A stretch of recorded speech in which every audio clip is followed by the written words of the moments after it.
వేగా జ్యువెలర్స్లో in store wedding jewellery exhibition. Guaranteed lowest prices.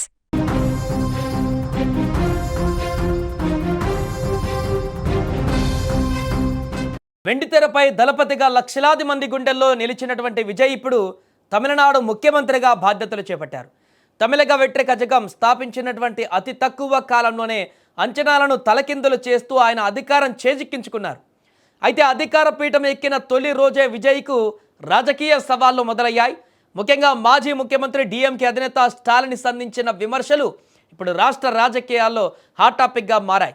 Vijay సీఎంగా ప్రమాణ స్వీకారం చేసిన వెంటనే ఆయనను అభినందిస్తూనే మరోవైపు పాలనపైన స్టాలిన్ గట్టి హెచ్చరికలు కూడా జారీ చేశారు. తమిళనాడు ప్రభుత్వం వద్ద నిధులు లేవని, ఖజానా ఖాళీ అయ్యిందని, కొత్త ప్రభుత్వం సాకులు వెతకడం సరికాదని కూడా స్టాలిన్ స్పష్టం చేశారు.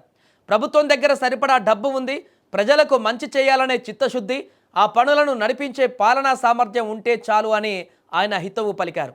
గత 5 ఏళ్లుగా తమ ప్రభుత్వం కోవిడ్ మహమ్మారిని, భారీ వరదలను ఎదుర్కొంటూనే ప్రజా సంక్షేమ పథకాలను నిరంతరం కొనసాగించిందని ఆయన గుర్తు చేశారు.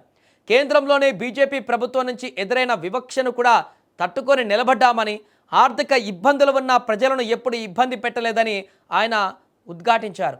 సో విజయ్ తన మొదటి ప్రసంగంలోనే గత ప్రభుత్వం 10 లక్షల కోట్ల రూపాయల అప్పులు మిగిల్చిందని ఆరోపించడం పైన స్టాలిన్ తీవ్రంగా స్పందించారు. ఇప్పుడు రాష్ట్ర అప్పులు నిబంధనల లోపలే ఉన్నాయని, ఫిబ్రవరి బడ్జెట్ చూస్తే ఆ విషయం ఎవరికైనా అర్థమవుతుందని కూడా ఆయన కౌంటర్ ఇచ్చారు. ఇప్పుడు రాష్ట్ర ఆర్థిక పరిస్థితిపైన పూర్తి అవగాహనతోనే కదా ఎన్నికల సమయంలో హామీలు ఇచ్చారని విజయ్ను నిలదీశారు స్టాలిన్.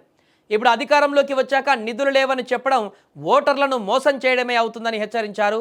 ఆచరణ సాధ్యమైన వాగ్దానాలే ఇస్తున్నామని చెప్పి ప్రజలను నమ్మించిన విజయ్ ఇప్పుడు వాటిని ఎలా నెరవేరుస్తారో తాము కూడా చూస్తామని స్టాలిన్ ట్వీట్ చేశారు. తమ ప్రభుత్వ పాలనను చూసి సంక్షేమ పథకాలు ఎలా అమలు చేయాలో నేర్చుకుంటారని ఆశిస్తున్నానని ఎద్దేవా చేశారు. ఏదేమైనా ఒకవైపు అభినందనలు తెలుపుతూనే మరోవైపు నిధుల అంశంపైన విజయ్ను ఇరుకున పెట్టేలా స్టాలిన్ చేసిన వ్యాఖ్యలు కోలీవుడ్ కోట వరకు పెద్ద చర్చకు దారితీశాయి. దీంతో ఇక నుంచి విజయ్కి అసలైనటువంటి రాజకీయ సవాళ్లు ఎదురుకాబోతున్నాయి అన్నటువంటి సంకేతము దీంతో మొదలైపోయింది. ఇచ్చినటువంటి హామీలు, మేనిఫెస్టోలో పెట్టినటువంటి హామీలను ఇప్పుడు నెరవేర్చడంలో విజయ్ తీసుకునేటువంటి నిర్ణయాలు ఏ రకంగా ఉండబోతున్నాయి, దానికి చెప్పే కారణాలు ఏ రకంగా ఉండబోతున్నాయి, దీనిపైనే విజయ్ పార్టీ ప్రభుత్వ భవిష్యత్ ఆధారపడబోతుంది ఫ్యూచర్లో అనే దానికి నిదర్శనంగా మారింది.